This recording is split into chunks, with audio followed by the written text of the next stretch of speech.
Every June, Luther College brings back to the college an alum who can inspire our students, especially our grade 12 class, through their words, but also through their success in life since attending Luther College.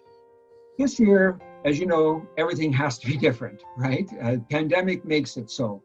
And we wanted to do something a little bit different to make this chapel extra special for you, the class of 2020. You have been cheated, frankly, out of so many things, and we wanted to do what we could. And so we really thought long and hard about what we could do here. And so we decided that since we are blessed with such a talented and dedicated faculty, many of them who are not only teachers, but they are actually alumni themselves.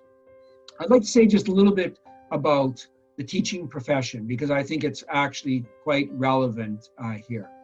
I'm always, frankly, a little disappointed about how few of our graduates go on to become teachers, because I view it as one of the most noble of the professions. Unfortunately, frankly, it's rather undervalued in our society. When you look at other countries of the world, teachers get paid much more because cultures actually do hold them in higher esteem. In Canada, we're about middle of the pack when it comes to valuing our teachers, at least in terms of how we pay them. But I would argue that as much as money might be an indicator, teachers are still extremely valued even in our society. And we have some of the very best teachers here at Luther College. What makes a good teacher? Let me give you a quote from somebody by the name of William Arthur Ward, a famed American lyricist. He said, the mediocre teacher tells, the good teacher explains, the superior teacher demonstrates, the great teacher inspires. I would argue actually that Ward only had it half right. Great teachers do inspire, but great teachers at Luther do more than that. They build relationships so that the inspiration that students have from their teachers lasts with them as long as those relationships do. And the interesting thing about our teachers at Luther College, in fact, I would argue the outstanding thing about our teachers at Luther College is that they value those relationships as much as their students do. That is what a great teacher at Luther College is. So many of them were inspired by the relationships that they had while they were teachers at Luther College.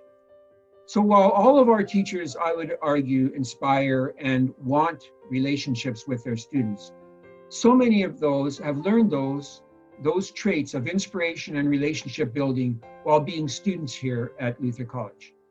And so it seems so fitting in a year in which relationships suffer because we have to keep physical distance, where it's very difficult to teach and to learn in this pandemic situation, that we should bring to you some of the finest of our teachers at Luther College, who themselves were students at Luther College and who are now alumni.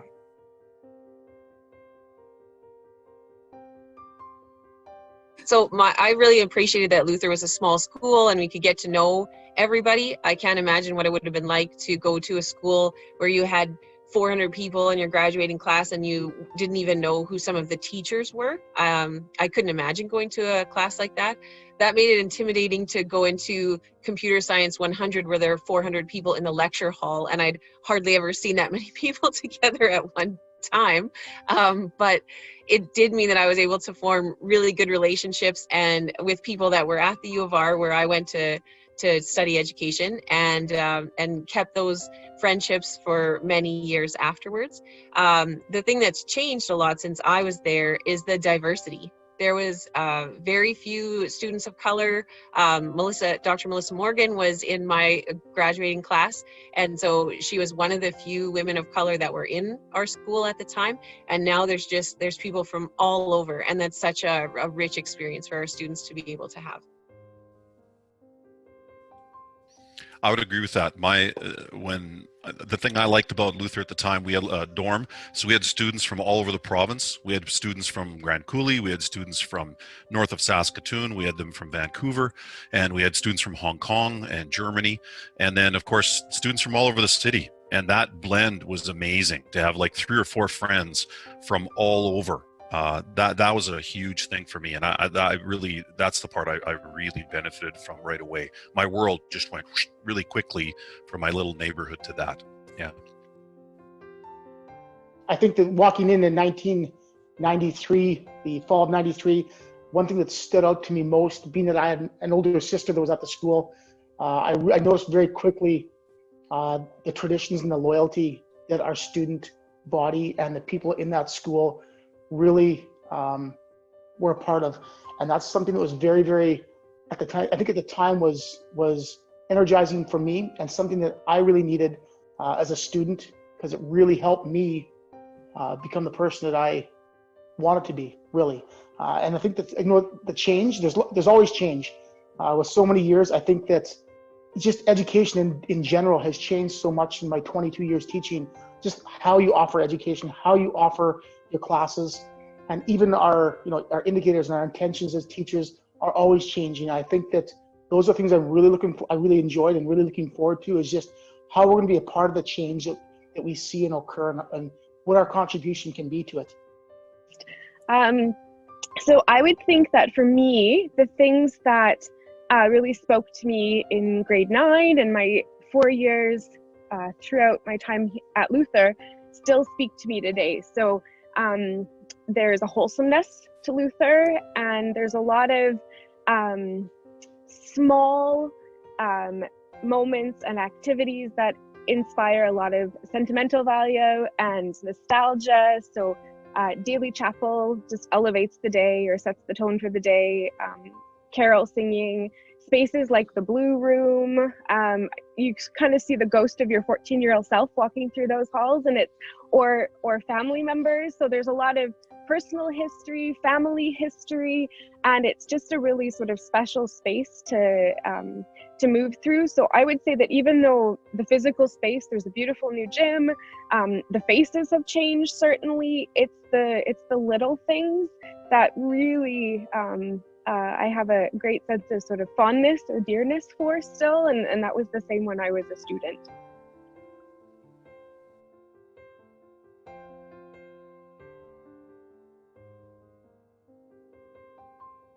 I had a coach once that told me that it wasn't all about me. And at the time, I didn't really understand what that meant, because I was playing sports for me, for my team, but it was very much what I could get out of it. And I was excited to improve, and it was about me. And a lot of my motivation was self-motivation. And what I saw from Luther, being at Luther, was I learned to do things for other people, not necessarily because there was something in it for me, but just because I wanted to be a part of the community. And that idea continues to come back to me all of the time. What is my motivation? Why am I doing this? And there will be lots of times when you're going to be challenged and you're going to be asked right now, going to university, what do you want to do? What are you going to be doing with your life? What is your career? And yes, those are decisions that you have to make. But I hope that you've seen modeled from Luther the giving spirit that makes anything that you do in life much more fulfilling. And there have been a couple times where I've paused and said, that was completely selfish and it's empty. That whatever I just did was empty because I wasn't doing it for someone else. And that serving component of Luther, I hope that maybe not right now, but someday that part might connect with you. I've been thinking recently back to, when I graduated high school and started university. And so I was thinking about one of my first year introduction to education classes.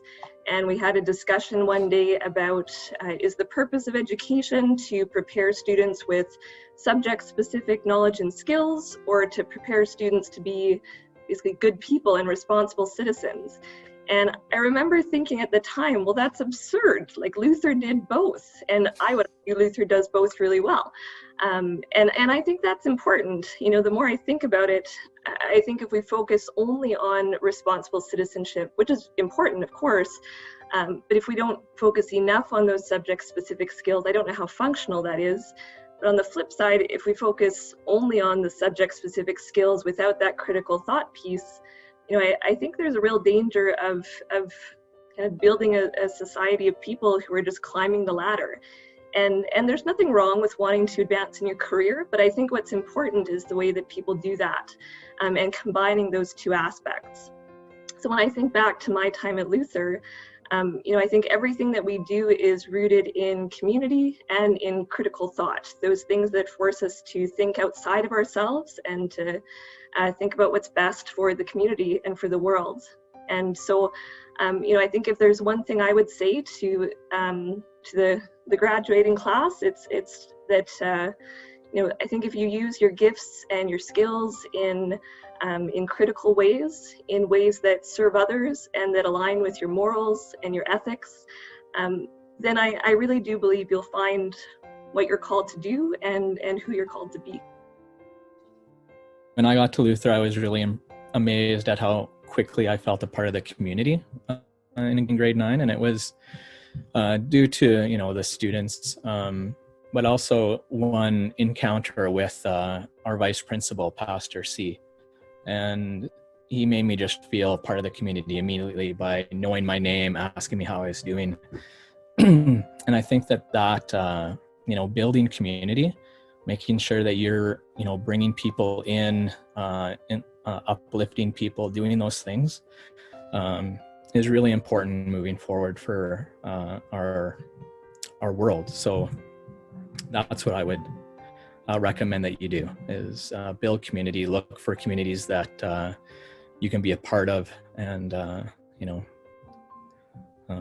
be a part of them. I was thinking on this, and being away from the school for several weeks, you can reflect on this even more. But I think just to really bring awareness to what a privilege it is to go to Luther. It really is. It's a privilege. And whether it speaks to you or touches you in a small way, reflect on that. And then I think when you leave Luther, recognize what it's afforded you in whatever way. And then I think you have a responsibility then to extend that privilege to others. So in whatever way you can serve others, and whatever way Luther has sort of supported your development or what it enabled you to do, I think just bring awareness, be mindful of that, and then pay it forward. I think that especially in the area that I'm in, my domain of being, heavily involved in athletics and heavily involved in physical education and wellness, I hope for all of you that are out there, I hope that you can be active. And when I say active, I don't just mean physical. I hope that your minds, I hope that your brains are active. I hope that you're actively trying to be well. I think that everything from mental health to activity within your physical activity, but being active together and actively involved with one another, I think is something I've learned from our school community from 22 years of teaching and being a student, is how important it is for us as an organization and a community to keep learning together.